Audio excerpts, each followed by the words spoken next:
Berapa banyak orang lewat jalan untuk menunaikan ibadah umrah? Dia yang bangun jalannya. Berapa banyak orang yang bikin pipa jadi keran wudhu diniatkan karena Allah? Kalau cuma cari dunia, jangankan Anda yang belum beriman pun bisa. Cuman bangun dalam urusan dunia, Firaun pun bisa. Perhatikan baik-baik. Teman-teman, fokus baik-baik. Lihat sini. Semua pemahaman ini ukurannya benar menurut Allah dengan ukuran Quran surah 58 ayat 11. Ya ayyuhalladzina amanu idza qila lakum tafassahu fil majalis, dan seterusnya. Perhatikan sampai kalimat yarfa'illahu alladzina amanu minkum walladzina utul ilma darajat. Satu, ada 3 kalimat di sini. Satu, majalis jamak dari kata majlis, dari kata jalasa. Jalasa asalnya bukan duduk, tapi berpindah dari yang rendah kepada yang tinggi. Kalau perpindahan dari yang tinggi ke rendah disebut qa'ada. Makanya duduk ada 2 sifat dalam bahasa Arab. Qa'ada yaqudu qu'udan, orangnya qa'id, tempatnya maq'ad, pindah dari yang tinggi ke rendah. Kalau Anda berdiri kemudian duduk disebut dengan qa'ada, tafaddal uqud. Quran mengatakan salat gak bisa berdiri, duduk. Qiyaman wa qu'udan, gak ada julusan.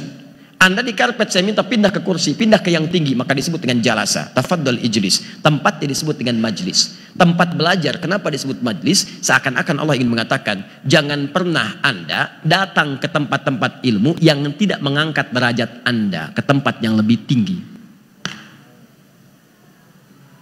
Makanya disebut majlis ilmu, majlis ulama. Kenapa disebut majlis? Pilih pengajian, jangan harus semua dihadiri. Lihat sifat-sifatnya. Kalau dia bisa mengangkat derajat Anda lebih tinggi dari sebelumnya, maka datangi, pelajari, datangi, tanyakan, ambil ilmunya. Majlis namanya. Jamaknya disebut dengan majalis. Membuat Anda lebih maju. Apa yang terangkat? 2. 1 iman, 2 ilmu. Yarfa'illahu alladzina amanu minkum walladzina utul ilma darajat. Yang paling menarik, kalau orang datang ke tempat belajar, dapat ilmu, wajar. Belajar, dapat ilmu, terangkat. Beda status antara datang dengan pulang lain. Anda datang ke sini, pulang dari sini dapat pengetahuan, itu majlis yang benar. Tapi pengetahuan itu bukan sekedar pengetahuan biasa, karena dilandasi oleh iman. Iman itu yang membawa ilmu, membimbing untuk dekat kepada Allah.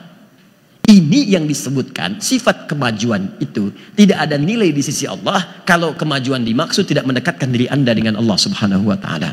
Maka Anda yang belajar teknik sipil, jadi insinyur misalnya, Anda bangun jembatan, Anda bangun bangunan dan sebagainya, pertanyaan saya, ilmu yang Anda praktekkan itu, yang luas, utul ilma, ketika Anda membangun semua itu, apakah pernah diniatkan untuk mendekat kepada Allah? Kalau enggak, rugi Anda. Gak ada beda antara orang gak beriman dengan Anda yang sudah beriman. Rugi, kenapa? Karena hadis mengatakan, di hadis Muslim, man dalla ala khairin falahu ajruhu mithla al-fa'ili min ghairi an yankusa min syai'. Siapa yang memfasilitasi bahkan menunjukkan pada kebaikan, diamalkan kebaikan itu dia mendapatkan pahala yang sama dengan yang mengerjakan. Bayangkan, ada orang belajar lulus di ITB, teknik sipil, bangun dia, bangun jalan, bangun macam-macam. Jalan itu dipakai oleh jemaah yang mau sholat ke pengajian. Sholat, ngaji, baca Quran. Kalau diniatkan karena Allah, bangun jalan itu, berapa banyak pahala dia kumpulkan dari setiap orang yang lewat situ. Tanpa dikurangi sedikit pun.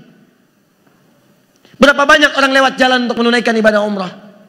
Dia yang bangun jalannya.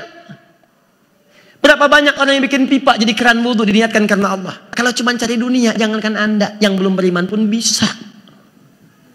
Anda bedanya apa?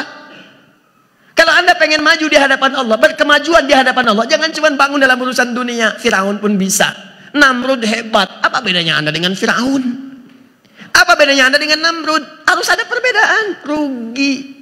Bikin sendal, bikin handphone yang bisa menampung aplikasi Quran dan sebagainya. Pernah nggak diniatkan karena Allah? Bikin baju, itu kan ilmunya banyak.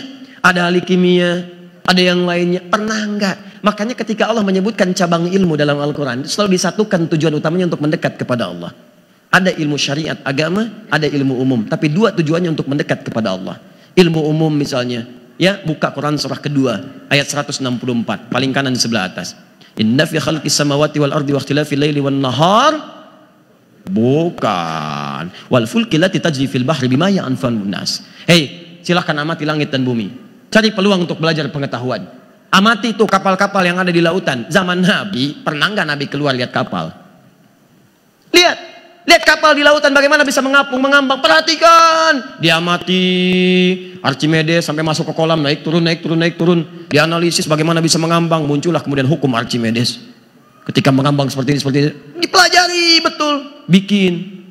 Tapi apakah ketika jadi semua itu untuk dibuat mendekatkan diri kepada Allah, untuk berzikir kepada Allah? Langit amati, ya. Wa anzala minas sama'i ma'a, amati langit, amati kadar hujan, bikin macam-macam dan seterusnya, amati jadi cabang ilmu. Langit jadi astronomi, ngamati hujan jadi meteorologi dan sebagainya, terus turun. Amati bumi, ardi, amati, ayo muncul geologi, ada geofisis muncul.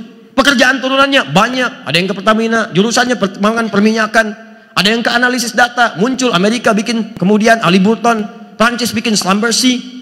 Ya, ayo hadir, ya, ada banyak pekerjaan dunia, ada ilmu bisa diamalkan. Cuma pertanyaan saya, pernah nggak ada yang menerapkan ilmu itu untuk mendekat kepada Allah? Karena kalimat inna fi khalqis samawati wal ardi diikat dengan hukum besar di Quran surah ketiga Ali Imran ayat 190 sampai 191. Walaupun ilmu Anda umum ataupun agama, tapi tujuan besarnya inna fi khalqis samawati wal ard wa ikhtilafil laili wan nahari la ayatin li ulil albab. Siapa ulul albab? Alladzina yadhkuruna Allaha qiyaman wa qu'udan wa ala junubihim. Karena itulah kemudian Ibnu Firnas